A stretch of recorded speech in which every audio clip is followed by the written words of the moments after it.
basically, yes, let's say we have a fundamental need for love, and we have a conjunction in which we really love someone, and that someone really loves us. And it's the love itself is so soulful, our soul is like super fulfilled. We're just melting, we're filled with creativity, we sleep well, eat well, we lose our addictions, everything is just paradisiac. And then we have a conflict in the relationship. Maybe we break up, maybe the other person dies, something. Yeah? We lose the contact with the love because the love, or our deep soul connection with love, was conditioned with that person.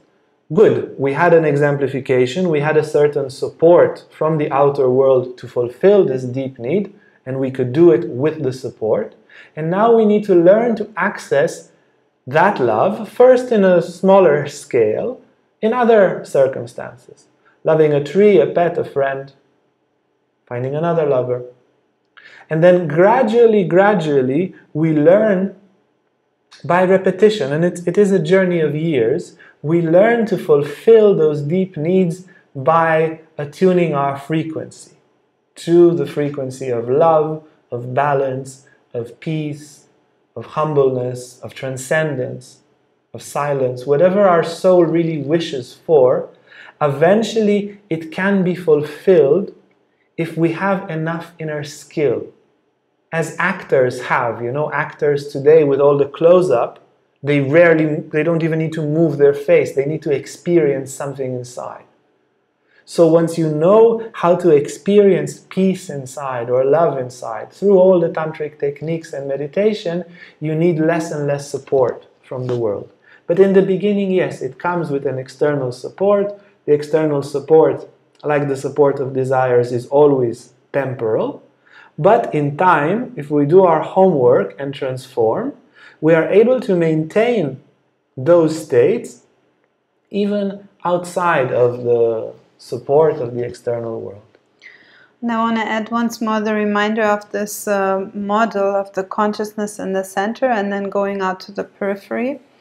If you would use it, for example, on this example of love, love in the tantric sense is considered an attribute of consciousness, is considered a godly attribute, the godly attribute of godly love. It is a nuance of the pure consciousness, you could say, the pure consciousness that we sometimes call God or Shiva or whatever thing.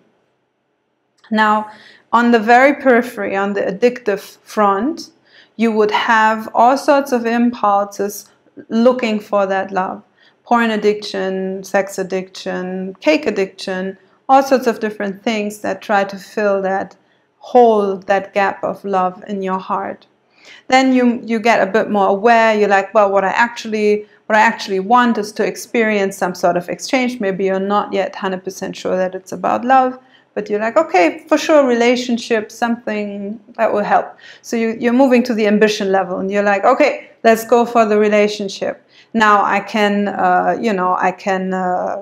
say no to the impulse to flirt with 200 other people. I can say no to the impulse of trying to withdraw because I get scared, because I do want to be with this person. I want to have a relationship, so I'm saying no to other desires, and I'm moving forward towards that relationship. It's still driven from that initial deepest need to become pure consciousness and therefore manifest the nuance of love within that consciousness. The same thing that drives and at the ambition level going for a relationship. Now you move in even more, then you become aware, oh, actually all of this whole shenanigans that I was doing, it's all about feeling love, feeling connected. It might express in different ways at the level of the soul. You're coming closer to the consciousness in the center. Now you're like, okay, actually, I do really just want to feel connected. Now the approach is very different. All of a sudden, it's not, I have this goal, there's the relationship, I'm going for it, other desires to the side, I'm going for it. But all of a sudden, you're like, well, actually, I'm longing to fulfill the need for love. How can I fulfill my deep need for love right now? Ah, a meditation with love. Okay, let's do that. Ah, a hug from this person. Okay, let's do that. Ah, a walk in nature. So actually, when you come to the soul level, it flips into you are aware of the need first. It is not, let me come up with some ambition that seems to be good. Yeah, which is, I'm not really aware of the need, but I'm aware of a desire that now I can sort of stick to, right? Here, you are aware of the need first. And then from that need, you see what kind of action would be, or attitude or whatever, would be helpful to tune into the fulfillment of that need. Like Aurea said, then you might attune with the resonance and so forth.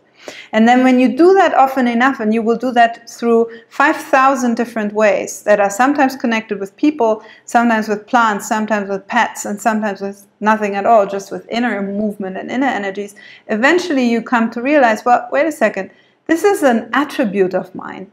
It's not just a need that I have, like a little bit away from the consciousness. You're like, oh, there's a need for love. Why? Because there's a need to return to consciousness. There's a need to return to the source. That's all that it is. That's what it is for. Also here at the periphery, where you are driven to watch porn every day like a mad person, and you can't stop flirting and eating cake.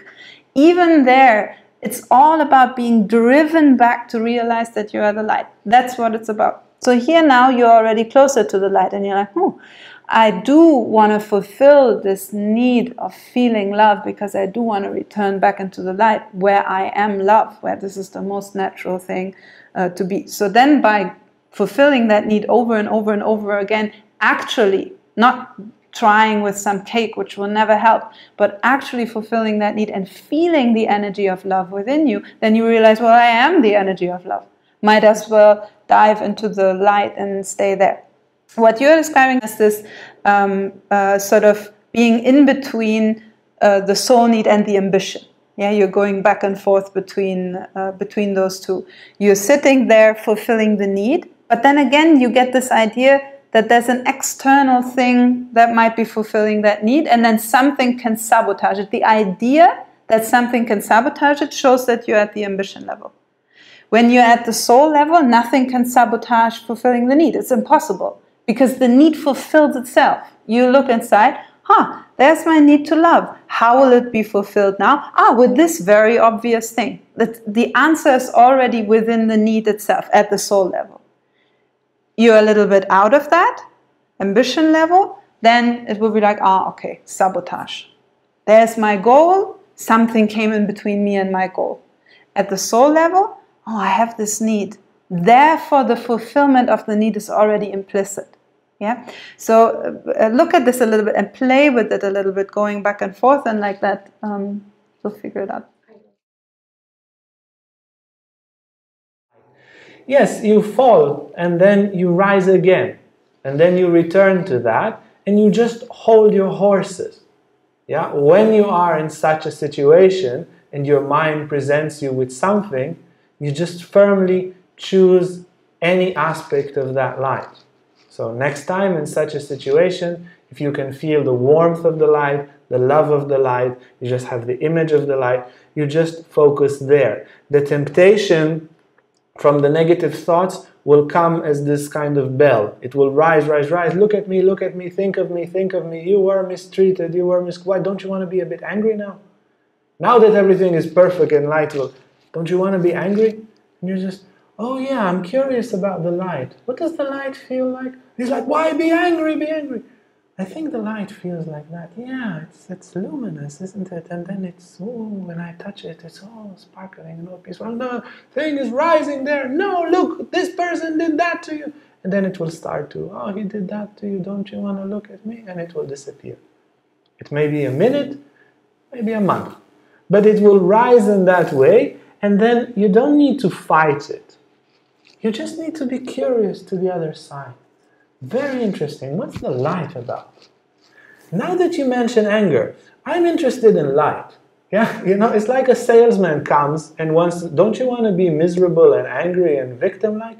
Yeah, you remind me, I want to be happy and light. What does happiness feel like? And you just direct your attention there. You don't need to fight it. If you fight it, you polarize it, you spiral into it. And after a few minutes of spiraling into it, or a few seconds, the light will disappear, that resonance will disappear. So the idea is to be curious and innocently curious to the light. Let's add here, very important. One thing that we keep forgetting is, so this is a great way of operating. When you have something negative rising inside of you, energize the positive thing. But when you are gripped by that thing and it's holding on to you and there's nothing you can do about it, remember also this is just an invitation to return to the light. It really doesn't matter which side you go for. But then you have to stay conscious within it. And you have to ask yourself, exactly like Uriel described before in the lecture, you ask yourself, okay, why am I trying to have this angry conversation with myself right now inside of me? Why do I want that? Because I want to be treated righteously and I should stand up for myself. Very good, great. Why do I want to stand up for myself? Well, because I want to lead a good life and things should be good and righteous and perfect. Okay, why do I want things to be good and righteous and perfect? Well, because this is how things can be harmonious and good. Okay, why do I want things to be harmonious and good? Well, because this will be how I can be happy. Because that's what it will boil down to. And as you're like, so my deeper need is to be happy. Okay, how could I be happy right now? I could take a deep breath, I could go for a walk, whatever the thing is. But it is the same principle. It's not that the principle is different. It is the exact same principle at work. Hey guys, if you like this video, make sure to like and subscribe to our YouTube channel for more content on spirituality, Tantra and more. And if you want to sign up for our online classes or for our retreats, you can see our website on the description below.